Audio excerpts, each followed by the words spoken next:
Good morning, everyone. This is the F5 Recovery Radio. Super happy that we're all here and ready to rock. It's Wednesday. It's April 26th. We're super happy that we're able to be together and spend this time talking about recovery and all amazing things. And so this is your host, One Pretty Ricky. I have Kirsten Hooven and Adam Martin here with us in the KRFF 95.9 LP Studios live. And for those who are tuning in on Facebook Live as well as everywhere else in the world, we have a special guest today, Ryan Hampton. Ryan, can you hear us okay? I can. Great to be here. Good morning. Holy cow. It came through. It worked. Welcome to the show, Ryan. You are the official first guest of F5 Recovery Radio. No kidding. Well, what an honor it is to be the first official guest. And I got to tell you, there's no one else. I would wake up at 5:30 in the morning on the West Coast to join than F5. So glad to be here. Yeah, I appreciate it. I always forget about the time change stuff. I just assume it's 8 o'clock everywhere. Yeah, Well, welcome to the show, Ryan. For those who are tuning in and on Facebook Live and on the radio waves, I've been following Ryan for quite a while. He's written a couple books about addiction and recovery. He's doing a ton of advocacy work in D.C. He's started a conference with some big sponsors, Facebook, Google, many others, called Mobilize Recovery, and their next conference is coming up in September. And so I believe the registrations went out. And at that conference, I went to the virtual one. Tons of education around how to advocate. There was lots of peer supports, recovery coaches, people that had loved ones who had overdosed in their lives, sharing stories. Lots of tears, laughter. We'll make sure that those links are available. But Ryan, why don't you tell us a little bit about yourself first, and then we'll get into the questions. Yeah, just a brief, I'll try and keep it to the under 5-minute version. But I mean, first and foremost, I'm a person in recovery, long-term recovery. Recovery date for me, February 2nd, 2015. Spent a better part of a decade, on and off the streets, in and out of treatment. Just the horror stories, devastation, isolation that comes with substance use disorder. But prior to, my journey into addiction, I had a career. I was a community organizer, political organizer, kind of policy wonk. And, when I finally got into recovery in 2015, I was actually driving Uber. I was living at a recovery residence, sober living in Southern California, and just started losing a lot of people close to me, a lot of roommates and, people I had gotten sober with and went to treatment with, and the circumstances of their deaths, really angered me. One friend in particular who was turned away at a hospital room, when he was asking for help, and he ended up dying of a preventable overdose that night. And I was being told, this is just what happens. This is what happens when you get sober. People die. Comes with the territory. Buy a nice suit. You're gonna have to go to a lot of funerals, and it just didn't feel right. Something about that, just deep down inside me, didn't feel right. And I set off on this journey in early 2016 to see what others were doing, to try and find my people, right? Not just my people in recovery, but like my people who also were angry, but also motivated, and looking for some sort of solution or solutions. And I found them. I found that I wasn't alone. Just like in my own personal recovery journey, there's a lot of people out there who are in recovery, allies of recovery, family members, professionals, policymakers.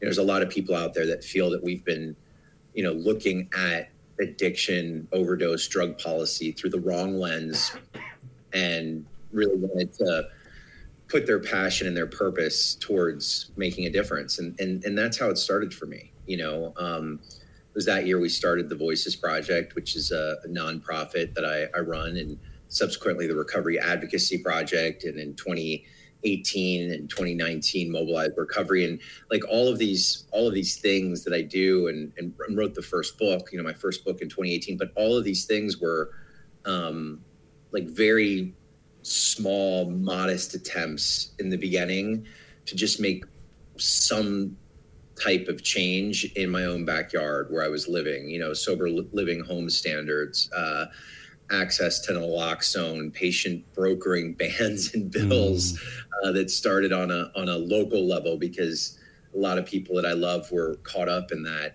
and harmed by that. And that, then kind of bubbled up to the national ban that was passed by Congress in 2018. And I mean, they all started as just identifying a problem that was close to home and then working towards a solution. And along the way, we have found a lot of other people who feel the same way we do.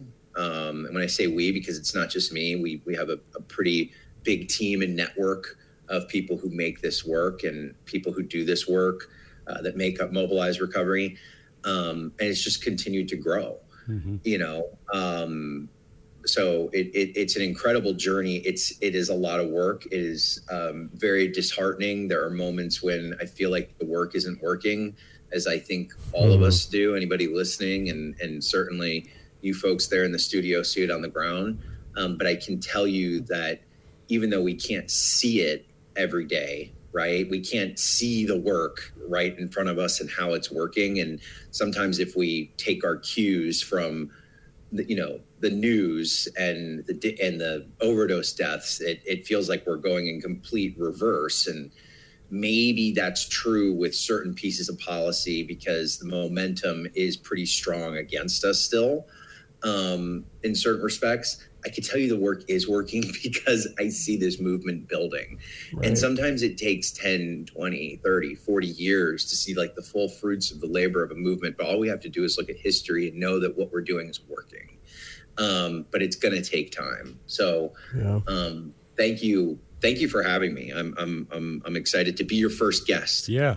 And if you're ever in the Capitol and you're doing some advocacy or trying to push bills and stuff, make sure to hit up our House Representative Kelly Armstrong. He was a criminal defense attorney in North Dakota for a very long time. Huge supporter of recovery, and he was a big piece of that legislation for changing up the sentencing laws with crack and cocaine, because it was like 17-1 for crack versus cocaine on the sentencing stuff, and he was a big piece of that. So make sure. And there's a lesson to be learned there. I want to take that as a teachable moment. There's a lesson to be learned through that legislation and what we did with powder crack and powder cocaine and crack cocaine, 30 years ago.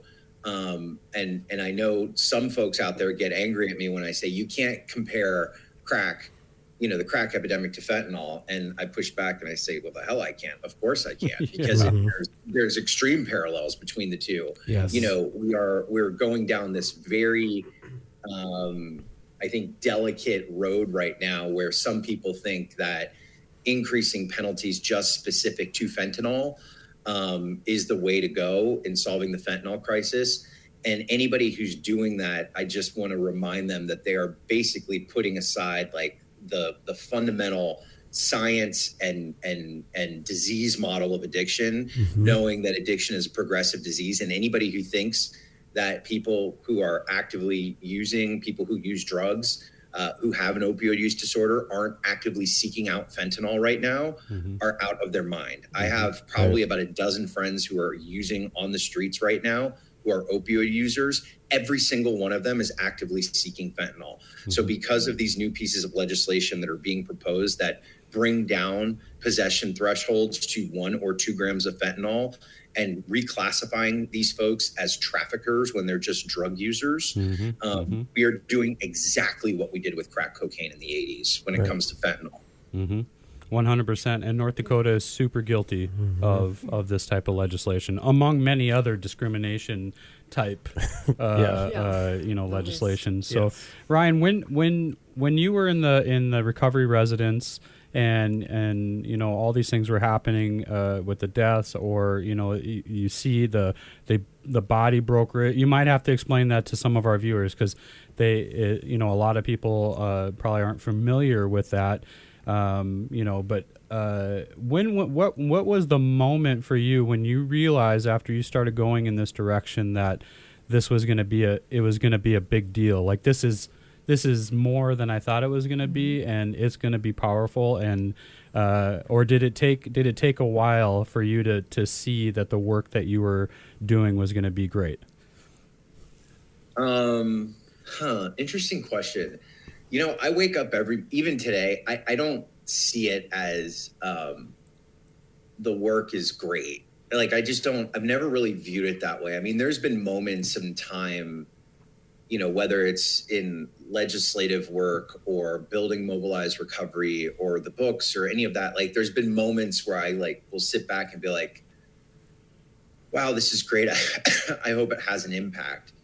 But I think it's been important in my advocacy work. I stay super close to my recovery program. I have a lot of people that remind me to stay humble, remind me to keep my feet on the ground. And I honestly wake up every morning thinking, still 8 years later, and I think it's just a nature of who we are, right? I still feel insufficient. I'm still very, have self-esteem issues. I feel like I'm not doing enough more often than not. I constantly question, is this going to have an impact? Is this the right thing? I never really sit back and I'm like, wow, isn't this great? Like, look at all this great work we're doing. Like, it doesn't feel that way. But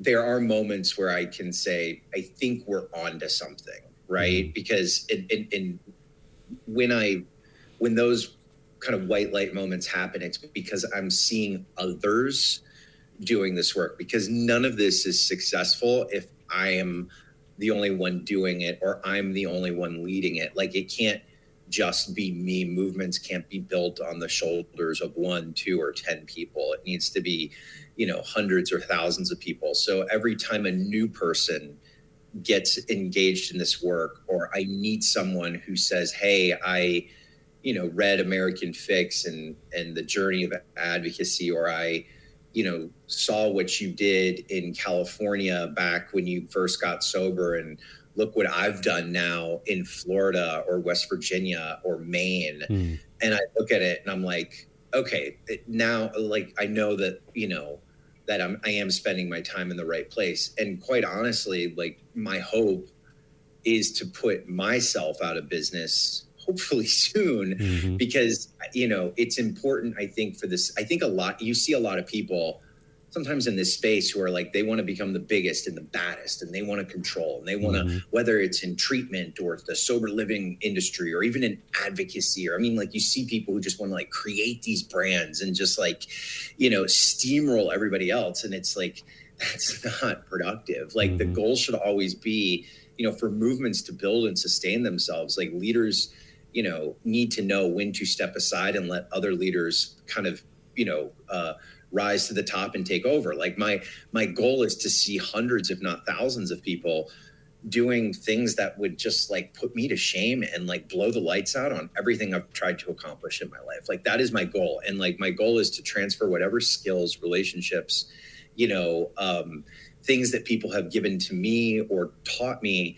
to pass those off as quickly as possible, because I, as one human being, for my own mental health and recovery, I can't do this all on my own, right? And others need to step up to the plate. So that's how I know we're succeeding, and we are seeing that, right? So we are seeing those leaders being built, and we're seeing leaders that are just doing things that are just incredible in this space.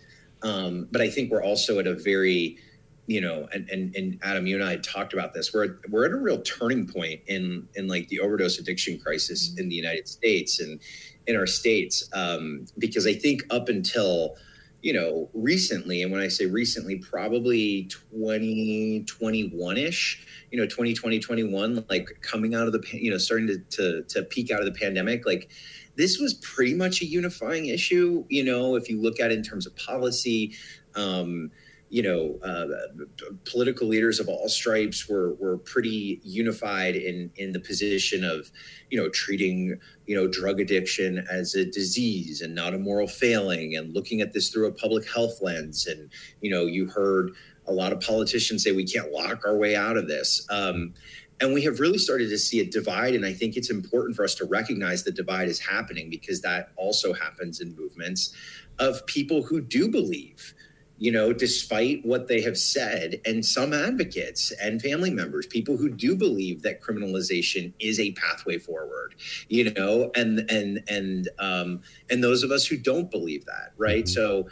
So the next, I think, 5 to 10 years are going to be a real painful, but also very productive growth moment for the drug policy and recovery movements in the United States, because we are starting to see kind of what our true north and identity is, as people who are very close to this issue. Yeah, the pendulum is definitely swinging back hard, especially here in North Dakota. I mean, we've had laws like the Good Samaritan law, where if someone overdoses and you're able to call the police, and you won't get charged with any crime. They don't even ask questions. I mean, obviously there's federal issues that happen with that, or they try to find other charges like, child neglect or something. But for overall, like, the drug charges don't happen. And we've seen lately that every session they try to change the verbiage in there to from distribution, kind of language, and making it sound like if they share drugs, that's a form of distribution, or or they're gonna it's been crazy. It's been good that we've had attorneys in North Dakota that are united and fight against that kind of even prosecutors joining in, saying you can't charge friends with distribution. Drug addicts, alcoholics, whatever, they don't. It's if they can not use a loan, they're gonna not use a loan, right? So it's not it's crazy. To what end? It just it just keeps going and going, and so. But we're coming up on the 20-minute mark, Ryan, and that was my promise, was to have you in and out, within 20 minutes, so you can get some more sleep before you go about your day. There's no sleeping. It's like nonstop probably now until 9 p.m. tonight. But I appreciate it. Yeah, I appreciate you all very much, what you're doing. And just encourage anybody, interested in this work, interested in this movement, to check out mobilizerecovery.org. Please get involved. There's room for, don't be intimidated by the word advocacy or policy change or being a creator or doer in this space. We need people and individuals of all different skill sets, all different talents. And I would just encourage folks to check that out and join us if they feel so inclined. Yeah. And so again, that website is mobilizerecovery.org. You can also go to my Facebook, and I tagged Ryan in the latest update. So you can even click on his profile and kind of, search through there as well. And we'll be sending out texts and messages and emails with all that information. Ryan, I appreciate your time, dude. And thank you for jumping on as early as you did. And hopefully we'll see you in September at Mobilize Recovery. Thanks, everybody. Have a great day. All right. Be well. You too. All right, guys. What's the topic today, Ricky? Well, just again want to thank Ryan Hampton so much for joining us this morning. Like you said, it was very early on the West Coast for tuning in, but that was awesome that he was able to be here. He was really chipper for 5 a.m. I know. Yeah. Or 6 a.m. He must have had some really good coffee. Maybe. Yeah. Yeah, he said his dogs are running him up. He was just the only one just making things work. That's awesome. I would love to pick his brain. He just seems super interesting. Yeah. I registered for it, and then after you register, they send you like a confirmation or something if you can go or whatever. I've not received the confirmation yet. I'm getting a little sensitive about it, but when I did go, like he's right. It's for all walks of policy, advocacy. I mean, there was recovery coaching there, and it was just so cool being surrounded by like people who were like just like me, with the same view of how important legislation is. It was so weird for me. Right. You know, I felt like I was actually in a classroom, and there was like 101 basics of advocacy, community building, all that stuff. So, and I mean, personally, I had to learn that stuff on the fly. Yeah. I had no, you know, and so if I would have known about this, I would have went. So it's in DC or whatever. So, DC. and I don't know if they have a virtual component of it this year. The reason they did virtual is because of COVID. But I mean, from the pictures that I've seen and the people that I know that are going there, it is definitely well worth a flight and hotel to go to this conference, 100%. So. Yeah, that's cool. Yeah. And I don't know a whole lot about legislation, all of that stuff either, and I would love to. And the best way to learn is on the fly. Otherwise, it's like, well, I'm not ready. I don't know enough. But if you're just thrown in the mix, then you figure it out. I'll tell you the basic 101 of legislation in one sentence. Legislators are crooked. Okay. And they're always up to something. Oh. Always up to something. So it's... So my people. Yeah. They're one of us. They just don't have recovery. Don't know it yet. So what are we talking about? Yeah, so today's topic, being alone versus isolation. I did. Oh, you did tell us that was I didn't think about it at all. I spent too much time in my head alone. Oh. Is that healthy? No. Oh. It's not healthy at all. I saw you guys were reading to your kids last night. Christy posted them. Oh, yeah. You're welcome. know, she told me that she read it to them, and I saw the update with the picture or whatever, and I was just like, I've read that book to them, but I don't say all the words. No, I think Matt and I just read it to each other and not the kids. I don't know that it was a kid book. To the next level. I looked over at Gat this morning, and I was like, hey, bro, I heard you said the F word. And he just, like, looked at me like, oh, my gosh. How did you find out? Anyway. We talked about that a couple weeks ago, the importance of words or whatever. Bad words and good words. You know, personally, I've came to the view that the more you can talk about those kinds of words in a calm manner and I mean, even... I think that they've got, like, I've seen kids that have parents that are allowed to do that or whatever. They haven't, like, banished it, but they've, like, had conversations of the importance of words. And they, like, get it out of their system, and then it's not a big deal anymore. I know. You know what I mean? Like, the words, they want to say the words because they're a big deal. Yeah. Right. You know? And then once you kind of just get past it, then it's just, like, just whatever. Yeah, it's not. My behavior will just be a thing. We've never filtered ourselves at home, and I think the kids are just... I do hear them playing on their Nintendos. I don't know what it's called anymore, but... Nintendos. But if it's Matt, whatever. It's probably an Xbox. Xbox, then. And they sound like sailors, but they're not calling anybody fat or stupid, and that's my only rule. Just don't be a dick. Yeah, I did that one time. Like when I was a kid, and I don't even remember the context of it. I just said something about somebody being fat in front of my mom. Yeah. My mom, I cussed in front of my mom all the time. Never a big deal. Yeah. Said someone was fat. Learned my lesson real quick. Karma as well, because I am a big guy now. So. Well, what do you end up in therapy for? If somebody called me a swear word, or if somebody called me fat, I still remember that kid. You know what I mean? Yeah. Anyway. Don't use words that will make people go to therapy. That's probably that's a good boundary. Yeah. Yeah. So I should That's a probably heavy just filter. not ever use words. Yeah. Welcome to F5 Recovery Silent Radio. Yeah. Somebody else will be talking. Yeah, a lot of just ASMR. So I don't know, man, like being alone and isolating. I mean, there's I think it really comes down to how much time. right? Like, because I don't think it's bad to like be alone, be alone, Right. from time to time or whatever. But if I mean, isolating would have to be defined as like I'm purposely like not being around anybody or anything, Right. and just that's my goal. Right. Being alone, that's, I mean, like feeling lonely or like being alone or like objectively trying to we need some definitions, Ricky. I was gonna get to that, but you guys okay. kept talking about talking. Side note. Okay. Ricky's gonna define words.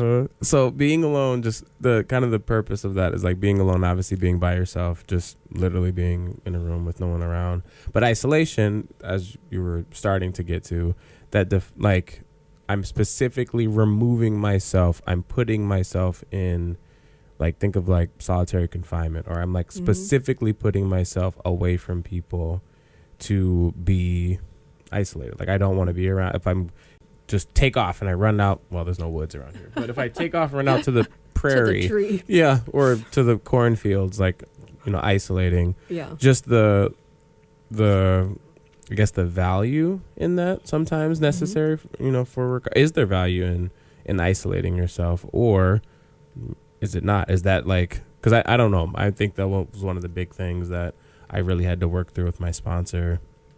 I try to define like, I just need to be by myself. I just need to really just kind of get some clarity, figure out some things. And he was like, no, that's not what you're trying to do. But like in my mind, I was justifying it like that. It's like, no, this, like, removing myself from the situation, I need to just really just take some time and meditate. And I'm like, I'm not going to meditate. Yeah. Like, he would just call me on my BS and be like, no, that's not what you're trying to do. But it was like, in my mind, I was like, no, this is what I need. But I was like, no, I'm actually isolating, and that's a much more troubling place to be. Yeah. Because, especially because that's definitely not my personality. Like, I feed off the energy of people, and then two, when you're isolating yourself, you're just alone in your thoughts, and that's in a lot of very, very bad decisions That for can me, snowball, for sure. could happen very quickly. Yeah. And I think being alone is good. I am not someone who is energized by like parties and stuff like that. They're kind of exhausting, but I love going and I love being around people. I just know that at the end of the evening or the next day or whatever, I just need some time to myself. And I think, and maybe it's more women than guys, but you have a hard time saying no. And then you get into recovery and you want to say, you want to do all these things, but you have a family and a career and your recovery and all, and you get so overwhelmed by all of these moving pieces that you have and you're not caring for yourself that it becomes isolation because you want to literally step out of your life, and that is like, that increases anxiety and depression. I mean, the list goes on and on. But I've learned, and it took me a long time to learn, that I can tell if someone asks like, hey, can you help me move? That's usually a good one. Yeah. Tomorrow, and I have a commitment with myself and my couch. You know what I mean? Like, that's okay to have that. I can just say I have a prior commitment, and it might be bonbons and Days of Our Lives, but that's a good alone time. My girlfriends and I went on a silent retreat once, and I could never. That just gives me anxiety. Yeah, I know. If you knew my girlfriends, there was not a silent moment in the whole thing. We ate black bean burgers with Monks some just nuns. rolling their eyes. And, For real, Yeah. we were in. Yeah.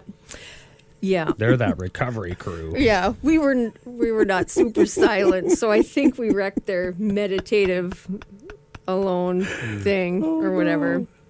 But I've had periods where I've isolated in recovery and just gotten more and more in my head and more like self-pity, and it just gets really dark.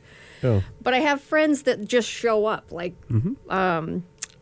Lynette and David. They would just come over and be like, we're having coffee, and I'm like, I hate you guys, But it saved me, really, just to have those connections before you go into a dark hole, Yeah. I luckily I have friends that force me not to be alone or whatever through, I Actually, the one a lot of time, the alone time, especially during COVID, was like at night or whatever, because it was like hard to sleep and stuff. And luckily, I got 4 or 5 guys that also play Call of Duty, and then it would be like, this is how guys check in, even in real life or on Call of Duty or whatever. Is, yo, you good? And then you're like, yep. And even though you're not good, they know you're not good. Yeah. They just continue to just spend time with you without making a big deal about it. Yeah. Like just being, it was kind of like even when I was a kid, my dad, not emotional. Yeah. I don't remember him ever telling me he loved me, right? But the fact that he was like in the room and we could like be in a room and not say anything was Yeah. a level of comfort. Yeah. You know what I mean? Because and I think that's where I struggle with is like when, like I'm not a huge on like sharing feelings. Yeah. And, I'm Yeah. just not, I've never been that Yeah. way. And I think some people see it as like, I mean, even in the past, emotionally unavailable or whatever. Like You've been diagnosed. It's not that I just get really uncomfortable beyond anything like, to do that, Yeah. because I think some guys or whatever, maybe not all, like they know that things are going to work out. Yeah. Like it always does. And so, we can either go through this insane amount of anxiety while it's working out, thinking it's not going to work out, or we just be patient and just kind of go through the feelings and not make a big deal about it, and it works out. You know what I mean? Like, if evidence shows from the past or whatever, it always works out. Then I just feel like it's like not good to just like go crazy process it or whatever for me or whatever, because it just makes things worse. But you feed that. You feed the I fear. feed it. Yeah. And I don't want to feed it. I Right. want to keep focus or whatever. And my thing is like, I don't know if I'm like a kind of like a thought empath or something like that, but like when people start going down worst case scenario or like all these things, it creates doubt in me. Yeah. And I'm like Muhammad Ali. Like I don't think he honestly believed he was going to win every single fight. Right. But if you asked him, He was going to win every single fight. Right. And that's the type of like with problems, with issues, with business or whatever. Like I just like to be like that Muhammad Ali in my mind or whatever, even if I do have some doubt. And when there's people around me sharing doubts, it creates more doubt for me. And I'm just like, I can't have that. Like I just can't do it. Right. So I don't know. Yeah. But anyways, back to loneliness. Like the guys Yeah. during COVID or whatever, we just jump on Call of Duty and about 20 minutes after like shooting everybody, and Yeah, you know what I mean? you know. They'll be like, "Yo, you good? Yeah. All right, let's play Shipment." You know what I mean? Like, Yep. Well, that explains a lot I live with boys, just all boys. And I've learned a lot about boy communication. And because I always thought boys get together and talk about girls, like girls get together and talk about boys. Because in high school, that was like what we talked about. That's funny. And I have now been able to be a part of lunch every day with my son and his buddies. And I think maybe twice girls were mentioned, and that was in some gross joke. You know what I mean? And it's just like eye-opening. Like, why couldn't I have seen this when I was 16? You know, I could have totally been on my game and yeah. Anyway, but it's fascinating. Yeah. So yeah. yeah. If you like watch it from like because I can't like think of many times that when I was hanging out with the boys, even when we were kids, that we talked Yeah. about girls. It was usually because some girl like intervened and she Right. was like a tomboy. And then you're just like, oh, okay. I guess she's playing football with us. Right. You know, and then, or she's in wrestling or something. Like that was the only Yeah. girl that we ever really talked about. And she was just treated like one of the guys. Yeah. Right.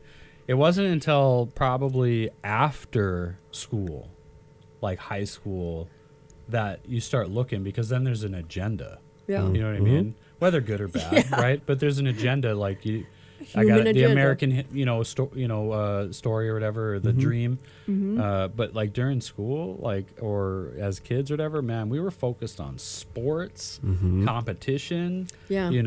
games, video games, or whatever. We didn't have time for girls. But I'll tell you, the girl that ended up playing video games, too, she usually was like one of the first guys to have a boyfriend. Right. Because it was like, she's cool. You know what I mean? Yeah. It wasn't Right. about looks and stuff like that. It was about like she's just kind of cool, like to hang out Yeah. with or whatever. She I think likes I what we like her like. more than Yeah. or whatever. Yep. Now it's like, you're looking for like, I don't even know what you're looking for anymore. It's like, she's cool. Yeah. It's always gonna be like, she's cool. It's all right. Yeah.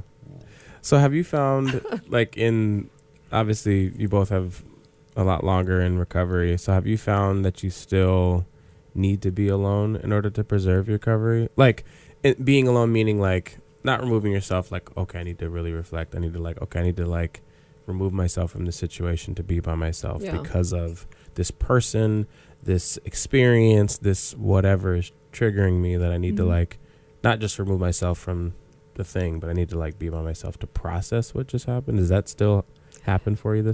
Yeah. I think I know that I need time by myself. Yep. And sometimes that comes when I want it to, and sometimes it's like a week later, but just to be flexible with that. And I also know that to take care of myself and my recovery, I cannot be alone. I can't because I want to be alone, and I'll do it myself. And I already know I've done this forever. Yep. I don't need you guys. But every time I do that, it's just like this, the whatever it is in alcoholism or addiction, whatever is not wired right in my brain catches up with me, and my perception changes to negative because Yep. my problems are not why I'm unhappy ever. They are not what makes me unhappy because I've been through worse and had a better attitude, you Yeah. know? Yep. And like the huge things in life that come up, like deaths and all this stuff, I can walk through that gracefully. But it's like if I stub my toe on a Tuesday or whatever, it's over. I'm done, So just to be vigilant with that stuff and also know that I need other people. So I have to be better at staying connected, and I have to make commitments. Because even when I make commitments, I will wake up that day and be like, I'm not doing that, and then I'll go and I'll feel better. But I wake up an atheist. do you? I'm not the best morning person. So like actually that alone time prior to the kids waking up or whatever, if I have a good 45 minutes, hour before they wake up, things run a lot smoother. They can, have a meltdown, and I respond to it a lot better than I do if I wake up and get right into it. Yeah. So like 2 cups of coffee, before coffee, atheist. Yeah. About a cup, I'm an agnostic, right? And then I just kind of work my way into being, man, if I have by 10 a.m. and all the coffee, I'm a pastor. Yeah. Like I'm ready to go. I love that transition. Like that's how it works. I saw a coffee cup. It said, as a drink, I was like atheist, agnostic, Christian, Pope. I've never heard it put that way. No. Oh, really? No, I like it though. Yeah, it's because I'm an addict. Yeah. It's caffeine. It's caffeine. I ran into a guy last night that I was like he used to live in the house a long time ago, and he's had some some trials or whatever, figuratively he didn't have charges, but he went through, it was another testament to medicated assisted treatment. Like he struggled with his addiction and eventually got on Matt, and for probably a couple of years. And then I ran into him last night, and he's been officially off everything for 4 weeks. Nice. He's not on a medicated assisted treatment Yeah. anymore. He's in the process of quitting caffeine. Yeah. And I'm telling you, like, this is like one of the guys that I viewed with like severe addiction. Yeah. And totally went from like as a teenager just smoking weed to eventually meth, and then got into the fentanyl and just exactly what Ryan was talking about, like the craziness of the legislation of fentanyl. And he was super addicted to it, and then he did medicated assisted treatment for a couple of years and weaned off the Suboxone or whatever, and he's been completely off all medications and drugs for 4 weeks.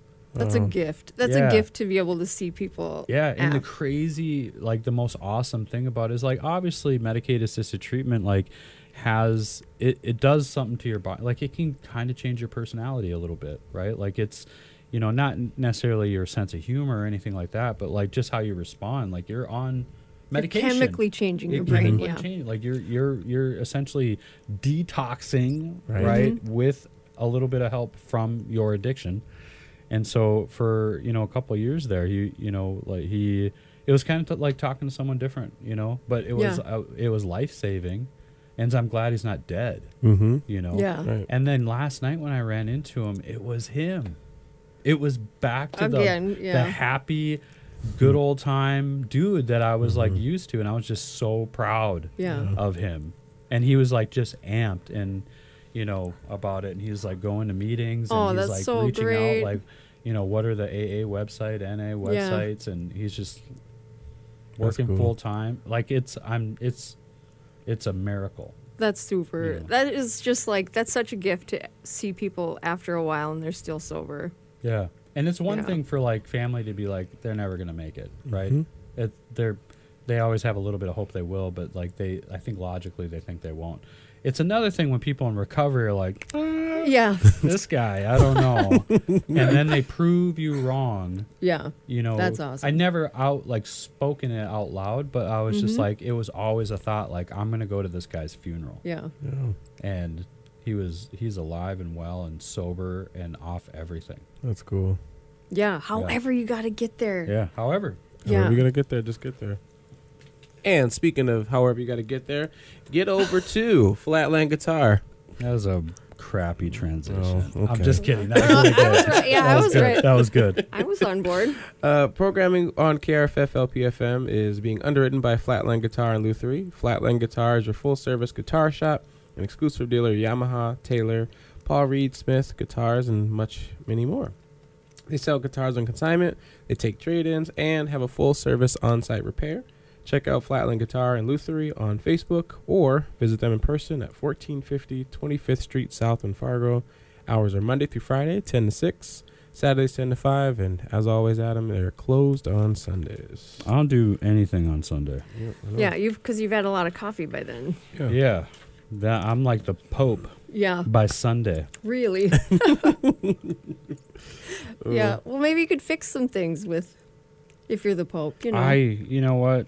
I don't think there's just some, you know, I believe in grace, but man, there's just some people that like this, that you just can't change. I can't, and I'm not Yeah. talking about addiction. I'm talking about people who don't have addiction Yep. or say they don't, that are passing laws that are just so full of discrimination Yeah. and bans, and I mean, we And spend if more that's time not- talking about lunches and books Crazy. than we do about mental health and homelessness. Right.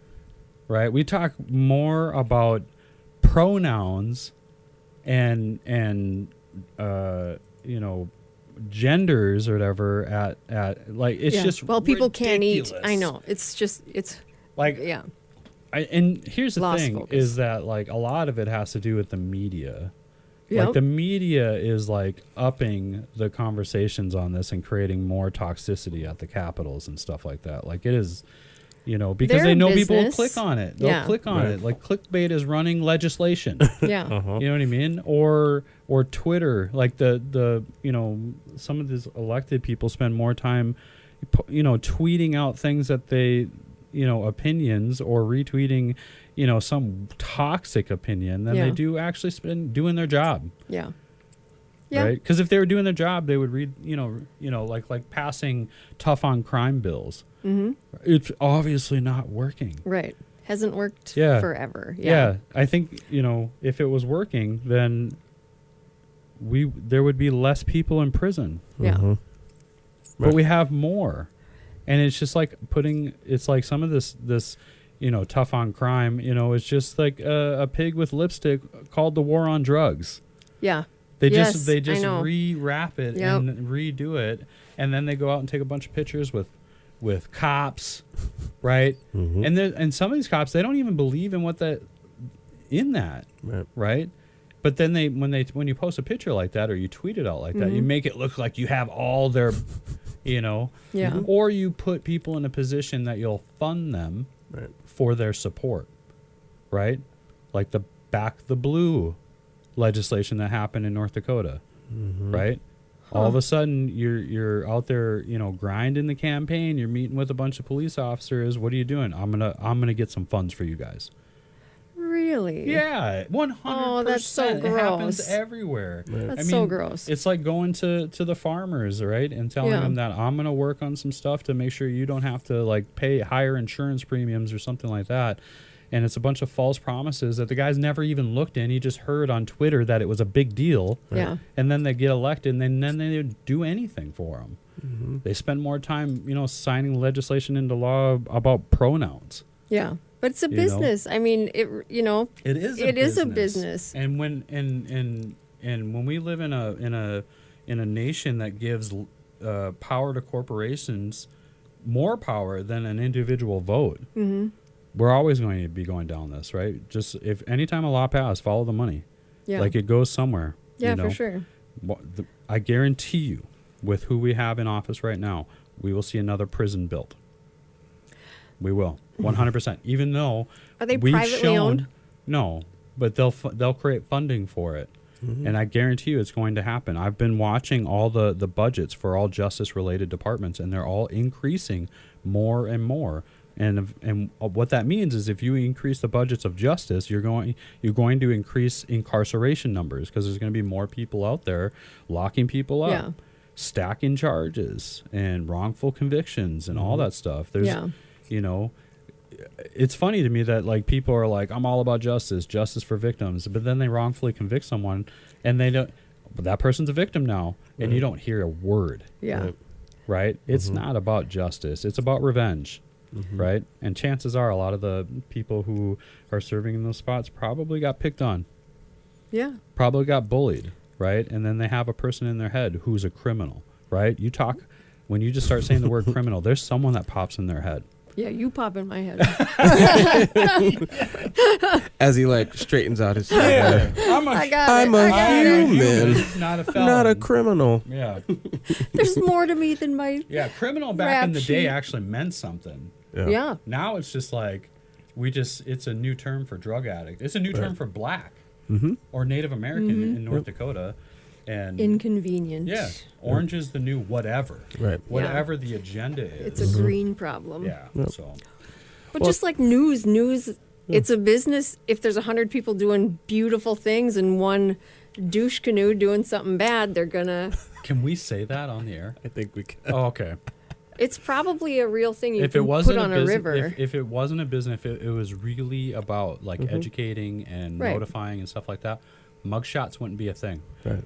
One mugshot a month, I bet, in North Dakota would have legitimate standing. The vast majority of it's clickbait. It's for Yeah. there's more clicks that happen with mugshots than any other articles. Yeah. They'll never stop. But there is the Houston Chronicle or something like that stopped it, and they cool. ended up gaining more subscriptions Right. during that time than they did yeah. because the people that they were attracting were people who were just clicking on the mugshot. Like they'll just click on the mugshot. They just want to see what their crime was. Even in North Dakota, That's nosy as they're heck. creating subscription. They're trying to create subscriptions through clicking on mugshots. You click on the mugshot, Oh my that's all gosh. you see, right? And so you click on it to see what they did, and you can't see what they did because Yeah, you have to subscribe. have a subscription. That Oh my is gosh. corrupt. Yeah, that's terrible. That is 100% to see someone corruption. at their lowest. Yeah, Against you don't a even know what they wall. did. Now So you just bad. assume. Yeah. You know, this is why the mugshots should be illegal to do until after conviction. Yeah. Because this is like if, Innocent till proven this is why guilty. they don't want juries reading the news and stuff like. Why? Because it disrupts your view of an unbiased trial. Right. Okay, well, what about the community? Right. Now Okay. you have to pay to see what they did. Now I'm just going to assume they're a murderer Right. or a rapist or whatever. Fill in the blank. And you're not gonna look into it farther. You're not gonna I wonder what happened. Like you don't care.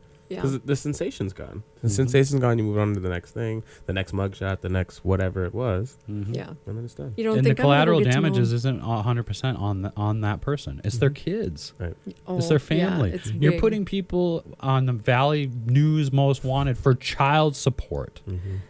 You know what I Ouch. mean? Or Oh. for a bad check. Like a lot of if There's the still if the checks? penalty to the crime is a mugshot and a fine, there's only one group of people that are going to that is a punishment for. Sure. Yeah.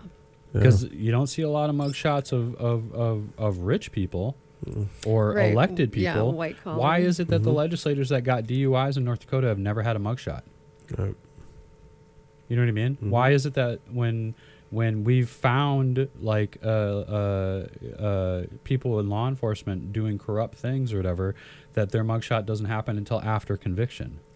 Why are people treated differently in this society? So it's just Yeah. because most of the people who are in those positions are bullies.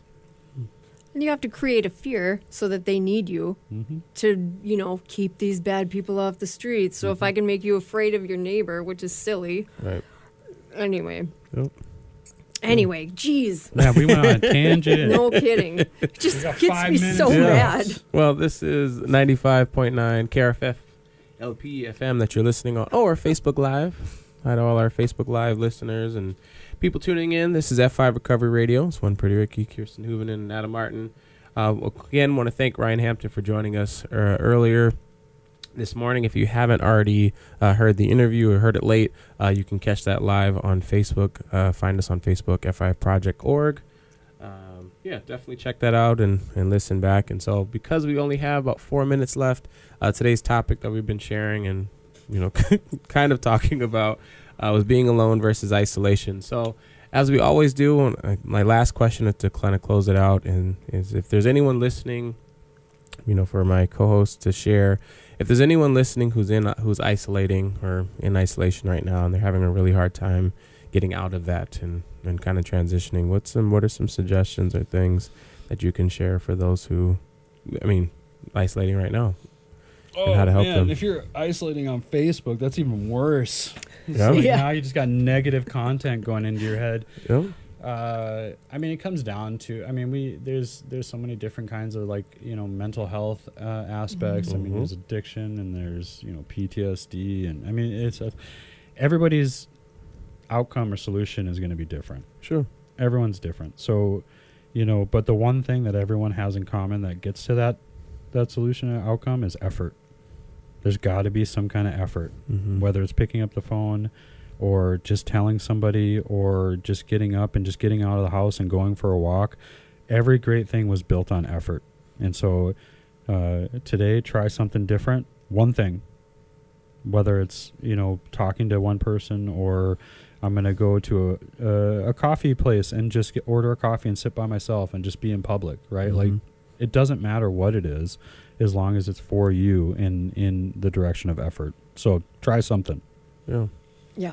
Even if you fall flat on your face, you're still moving forward. Yeah, I went to the coffee shop and I fell.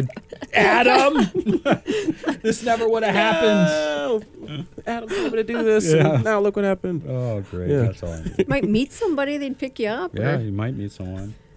You You might, like and then fall into somebody. yeah, and then they meet that someone, and then it ends up being a bad someone, and then they're like in a crappy relationship for. You And haven't had then they're enough like, coffee. Adam told me to go to this coffee shop today. It's my one thing. It must be God that we Oh, my met, and then God. your life is ruined. You know what? Don't do anything. Just stay home. Wow. Okay. Wow, this That one's went- like it took a That's turn. super hopeful. Oh man, I just got You know what? morbid. You're screwed. Yeah. Just stay in bed. Yeah. Just do something. So, So what about you? Any suggestions of oh, people? I don't know if I can't. I can't top that. But yeah. If you're not happy, just yeah. Adam said it before he went off on his tangent. Do something different. Contact somebody. Just a text, an email. You don't even have to talk to anyone, but start the process of wanting to be better. And for me, that was just reaching out, just calling and having a little bit of accountability. Like if somebody'd say, I'll see you at the meeting. Well, now I feel like I gotta go. Right. And it saved my life. So anyway, and don't be afraid to fail. The coolest people Yes. are hot messes. Yes. People that got their stuff together are boring. Looking at them. Hot messes. Yeah, That's right. exciting. Yeah. Hot messes are fun. Hot Mess Express. Yeah, I think. Hot Mess Express. Okay, You like Scott. Go. Yeah, I think just as we close and just we're just so thankful. I think I don't even know how many episodes that we have that we've just had people just tuning in and just being super awesome and just supporting the show. Thank you all. Thank you, Adam. Thank you, Kirsten, and of course, thank KRFF for allowing us to be hosted on here and crack jokes. And obviously we try to be funny, but if you really are isolating, please just don't let the 100-pound phone be too heavy for you. Just doesn't have to be a phone call. We get it. 21st century. Send a text message, whatever you need to do, but just do something. And if you need help, please hit us up on Facebook. Please get connected. However you need to do it. Just make sure you just stay connected because there's so much more to life out there if you just are ready to live it. So this is the F5 Recovery Radio. This is One Pretty Ricky and Hooven and Adam Martin signing off. And thank you all so much. See you again real soon. See you later. Bye. Thank you.